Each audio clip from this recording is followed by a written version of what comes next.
নমস্কার জয় জগন্নাথ শুভ সকাল আজি হচ্ছে জানুয়ারি 30 তারিখ শুক্রবার আজ দিনের অনেক গুরুত্বপূর্ণ খবর আসিছি তেণু ভিডিওকে শেষ পর্যন্ত দেখা মোর আপনার অনুরোধ তবে আসন্তু আজ দিনের 20টি বড় খবর উপরে নজর পকাইবা ভিডিও ভালো লাগিলে আপনার ভাল পাইবা স্বরূপ গোটে গোটে লাইক নিশ্চিত করিদেবে এসহ আপনার কেউ জেলার এই খবর দেখুছেন কমেন্ট করে জনাইদেবে আজির প্রথম খবর পঞ্চভূতরে লীন হলে অজিত পাওয়ার পঞ্চভূতরে লীন হলে অজিত পাওয়ার মহারাষ্ট্র উপমুখ্যমন্ত্রী অজিত পাওয়ারଙ୍କ ଅନ୍ତିମ ସଂସ୍କାର ସମ୍ପନ୍ନ ବାରାମତୀ ବିଦ୍ୟା ପ୍ରତିଷ୍ଠାନରେ ରାଷ୍ଟ୍ରୀୟ ମର୍ଯ୍ୟାଦାର ଶେଷକୃତ୍ୟ ସମ୍ପନ୍ନ ହୋଇଛି ଜନ ସମୁଦ୍ର ପାଲଟିଛି ମହାରାଷ୍ଟ୍ର ବାରାମତୀ ଶେଷ ଦର୍ଶନ ପାଇଁ ଲକ୍ଷାଧିକ ଲୋକଙ୍କ ସମାଗମ ହୋଇଛି ଲୁହ ଭିଜା ଆଖିରେ କୋହଭରା କଣ୍ଠରେ ପରିବାର ଲୋକେ ବିଶିଷ୍ଟ ରାଜନେତା ମନ୍ତ୍ରୀ ବିଦାୟ ଦେଇଛନ୍ତି ରାଷ୍ଟ୍ରୀୟ ମର୍ଯ୍ୟାଦା ସହ ଅନ୍ତିମ ସଂସ୍କାର ସମ୍ପନ୍ନ ହୋଇଛି ଅନ୍ତିମ ଯାତ୍ରାରେ ପ୍ରଧାନମନ୍ତ୍ରୀ ନରେନ୍ଦ୍ର ମୋଦି କେନ୍ଦ୍ର ଗୃହମନ୍ତ୍ରୀ ଅମିତ ଶାହ ବିଜେପି ରାଷ୍ଟ୍ରୀୟ ଅଧ୍ୟକ୍ଷ ନୀତିନ ନବୀନ ମହାରାଷ୍ଟ୍ର ମୁଖ୍ୟମନ୍ତ୍ରୀ ଦେବେନ୍ଦ୍ର ଫଡନାବିସଙ୍କ ସମେତ ବିଶିଷ୍ଟ ରାଜନେତା ସମର୍ଥକ ପ୍ରଶଂସକ ଉପସ୍ଥିତ ଅଛନ୍ତି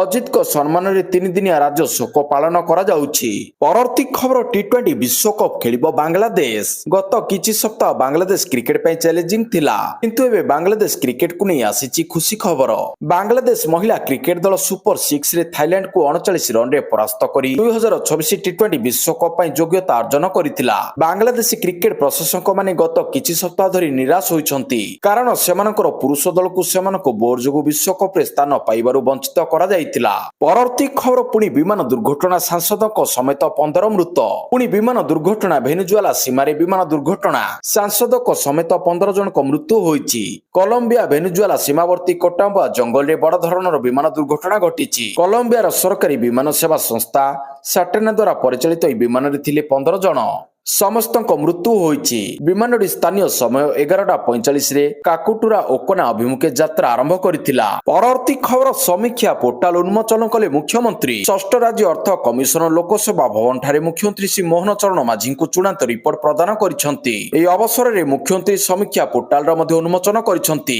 ଯାହା ରାଜ୍ୟ ଅର୍ଥ କମିଶନ ଏବଂ କେନ୍ଦ୍ର ଅର୍ଥ କମିଶନ ଅନୁଦାନ ଅଧୀନରେ ରାସ୍ତା ପାନୀୟ ଜଳ ଯୋଗାଣ ପରିମଳ ରାସ୍ତା ଆଲୋକୀକରଣ ପାର୍କ ଏବଂ ସାଧାରଣ ଉପଯୋଗିତା ଇତ୍ୟାଦି ପ୍ରକଳ୍ପ ଗୁଡ଼ିକ କାର୍ଯ୍ୟାନ୍ୱୟର ଅଗ୍ରଗତି ବିଷୟରେ ପ୍ରକୃତ ସୂଚନା ପ୍ରଦାନ କରିବ ପରବର୍ତ୍ତୀ ଖବର ଧନୁଯାତ୍ରାର ନନ୍ଦରାଜାଙ୍କ ପରଲୋକ 70 ବର୍ଷ ବୟସରେ ହୃଦଘାତରେ ପରଲୋକ ଆଖି ବୁଜିଲେ ବରଗଡ଼ ଧନୁଯାତ୍ରାର ନନ୍ଦରାଜା ଅଭିନେତା ବୃହତ ମୁକ୍ତାକାଶ ରଙ୍ଗମଞ୍ଚ ବରଗଡ଼ ଧନୁଯାତ୍ରା ମହୋତ୍ସବରେ ଗୋପପୁରରେ ନନ୍ଦରାଜା ଭୂମିକାରେ ଅଭିନୟ କରି ଆସୁଥିବା କଳାକାର ସତ୍ୟନାରାୟଣ ପୋଢ଼ଙ୍କର ପରଲୋକ ହୋଇଛି ପରବର୍ତ୍ତୀ ଖବର ଏକାଥରକେ 11,770 ଟଙ୍କା ବଢିଲା ସୁନା ଦରରେ ରେକର୍ଡ ସ୍ତରରେ ବୃଦ୍ଧି ଆଉ ଛୁଇଁ ହେବ ନାହିଁ ସୁନା ଏକାଥରକେ 24 କ୍ୟାରେଟ ସୁନା 11,770 ଟଙ୍କା ବୃଦ୍ଧି ପାଇଛି 10 ଗ୍ରାମ 24 କ୍ୟାରେଟ ସୁନା ଦର 1,78,850 ଟଙ୍କାକୁ ବୃଦ୍ଧି ସେହିପରି 22 କ୍ୟାରେଟ ସୁନା ଦର 10,800 ଟଙ୍କା ବଢିଛି 10 ଗ୍ରାମ ପିଛା 22 କ୍ୟାରେଟ ସୁନା ଦର 1,63,950 ଟଙ୍କା ବୃଦ୍ଧି ପାଇଛି ଭୁବନେଶ୍ୱରରେ 10 ଗ୍ରାମ ପିଛା 24 କ୍ୟାରେଟ ସୁନା ଦର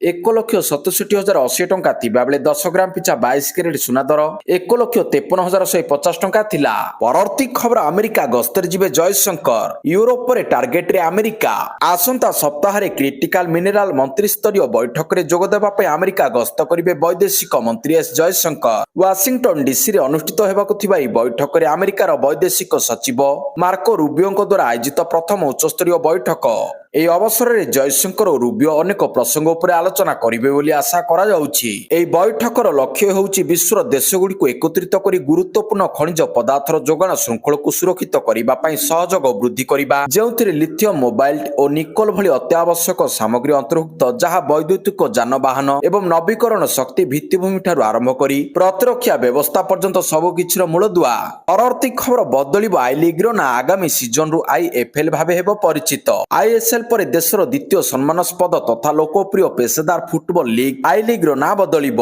ଆଗାମୀ ଋତୁରୁ ଏହା ଇଣ୍ଡିଆନ ଫୁଟବଲ ଲିଗ୍ ବା ଆଇଏଫଏଲ ଭାବରେ ପରିଚିତ ହେବ 2025-26 ଋତୁରେ ଲିଗ୍ ଆୟୋଜନ ଲାଗି ମୋଟ 3.25 କୋଟି ଟଙ୍କା ଖର୍ଚ୍ଚ କରାଯିବ ଲିଗ୍ ଫେବୃଆରୀ 21 ରୁ ଆରମ୍ଭ ହେବ ପରବର୍ତ୍ତୀ ଖବର ବଜେଟ ଅଧିବେଶନକୁ ନେଇ ମୋଦିଙ୍କ ସମ୍ବୋଧନ କହିଲେ ଆତ୍ମବିଶ୍ୱାସ ପୂର୍ଣ୍ଣ ଭାରତ ବିଶ୍ୱରେ ଆକର୍ଷଣର କେନ୍ଦ୍ର ପାଲଟିଛି ଆର୍ଥିକ ସର୍ବେକ୍ଷଣ ପୂର୍ବରୁ ଦେଶବାସୀଙ୍କୁ ସମ୍ବୋଧନ କଲେ ପ୍ରଧାନମନ୍ତ୍ରୀ ନରେନ୍ଦ୍ର ମୋଦି କହିଲେ କେନ୍ଦ୍ର ବଜେଟ୍ ଉପରେ ଲୋକଙ୍କ ଧ୍ୟାନ କେନ୍ଦ୍ରିତ ରହିବା ସ୍ୱାଭାବିକ।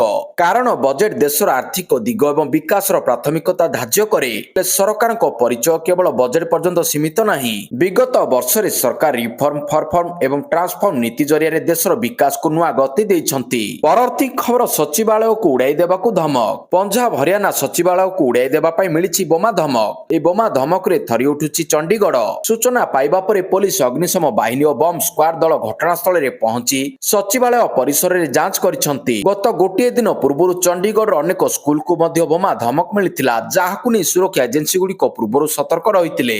ଆଉ ଏବେ ସଚିବାଳୟକୁ ବୋମା ଧମକ ମିଳିବା ପରେ ସଚିବାଳୟ ଓ ଆଖପାଖ ଅଞ୍ଚଳରେ ସୁରକ୍ଷା ବୃଦ୍ଧି କରାଯାଇଛି ଏବଂ ସନ୍ଦିଗ୍ଧ କାର୍ଯ୍ୟକଳାପ ଉପରେ ନଜର ରଖାଯାଇଛି। ପରବର୍ତ୍ତୀ ଖବର, ପାର୍କିଂ ଫି ବିଏମ୍ସିର ସୋକଜ ନୋଟିସ୍। ଖଣ୍ଡଗିରି ମେଳାରେ ବେଆଇନ ପାର୍କିଂ ଆଦାୟ ନେଇ ବିଏମ୍ସିର ନୋଟିସ୍। ଅତ୍ୟଧିକ ପାର୍କିଂ ଫି ଆଦାୟ କରୁଥିବା ଲିଜ୍ ହୋଲ୍ଡରଙ୍କୁ ସୋକଜ ନୋଟିସ୍ ଜାରି କରାଯାଇଛି। ବିଏମ୍ସିର ନିର୍ଦ୍ଧାରିତ ଫି ଠାରୁ 2 ଗୁଣା ଅଧିକ ଟଙ୍କା ଆଦାୟ ଅଭିଯୋଗ ହୋଇଥିଲା। ଅଭିଯୋଗ ଆଧାରରେ ନୋଟିସ୍ ଜାରି କରିଛି ବିଏମ୍ସି। ଜାନୁଆରୀ 25ରୁ ଆରମ୍ଭ ହୋଇଛି ଐତିହାସିକ ଖଣ୍ଡଗିରି ମାଘ ମେଳା। ଫେବୃଆରୀ 7 ପର୍ଯ୍ୟନ୍ତ ଚାଲିବ ମେଳା। ପରବର୍ତ୍ତୀ ଖବର, ବାଲେଶ୍ୱର ଗସ୍ତରେ ଆସିବେ ରାଷ୍ଟ୍ରପତି, ପର୍ଯ୍ୟଟକଙ୍କ ପାଇଁ ଶିମିଳିପାଳ ବନ୍ଦ।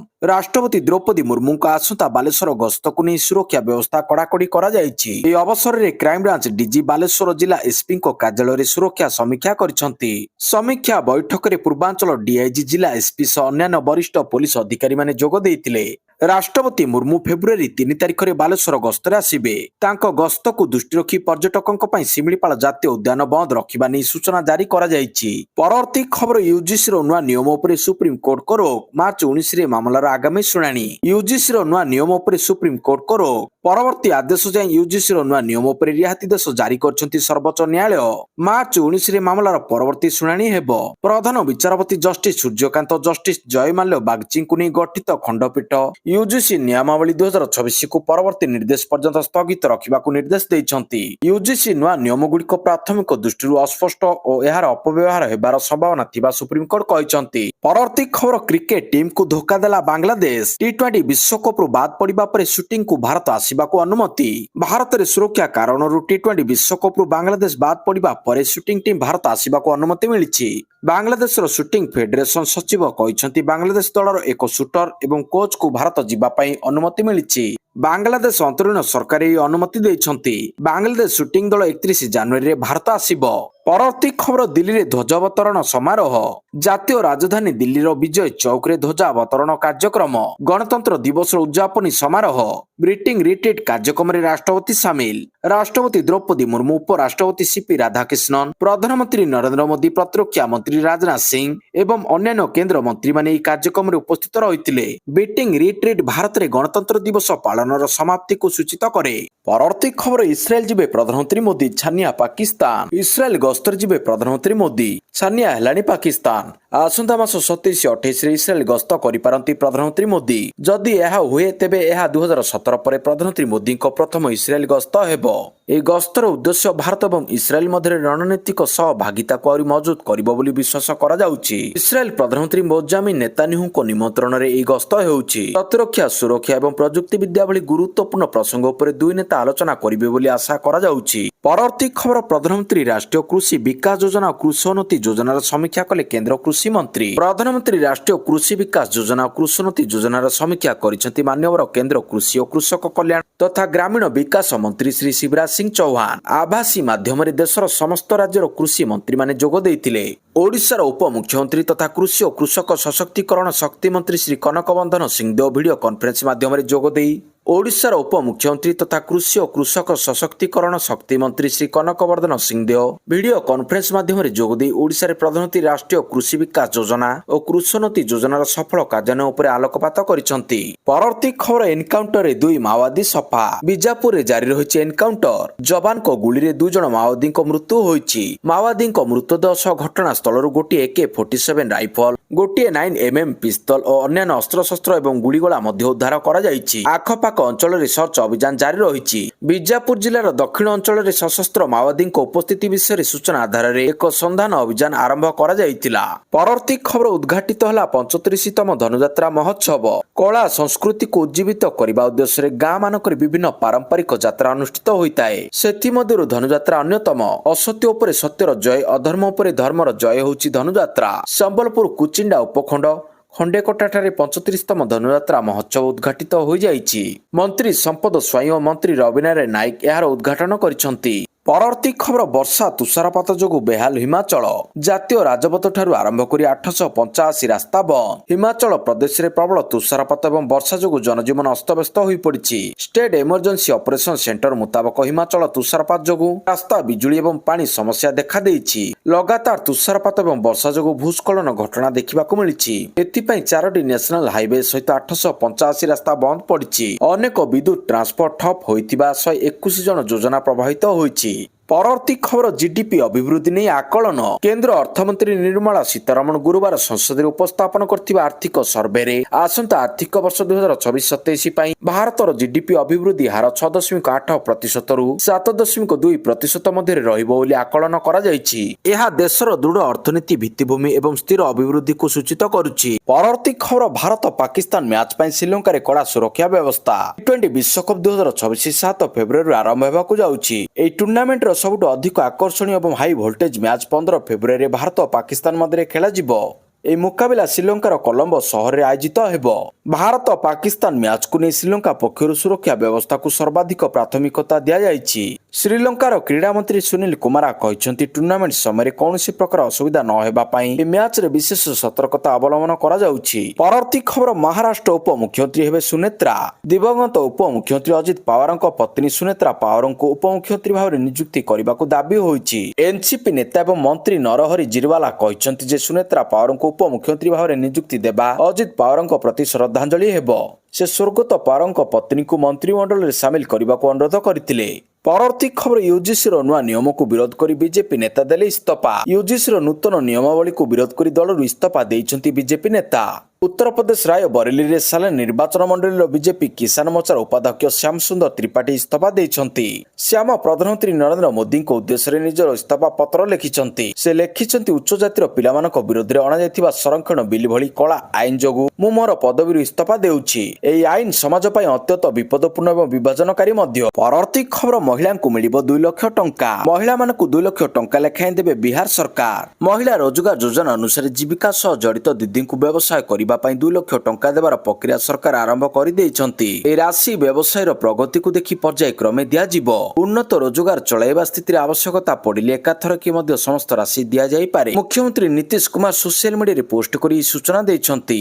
ଏହି ପଦକ୍ଷେପ ନେଇ ସେ ବିରୋଧୀ ନେତା ତେଜସ୍ୱୀ ଯାଦବ ଓ ଜନସୁରାଜ ପାର୍ଟିର ପ୍ରଶାନ୍ତ କିଶୋରଙ୍କୁ ଜବାବ ଦେଇଛନ୍ତି, ଯିଏ ଏନଡିଏ ସରକାର ଉପରେ ନିର୍ବାଚନୀ ପ୍ରତିଶ୍ରୁତି ପାଳନର ଚାପ ପକାଇଥିଲେ। ପରବର୍ତ୍ତୀ ଖବର ଭାରତୀୟ ହକି ଦଳର ପୂର୍ବତନ ପ୍ରଶିକ୍ଷକ ମାଇକେଲ ନବ୍ସଙ୍କ ପରଲୋକ।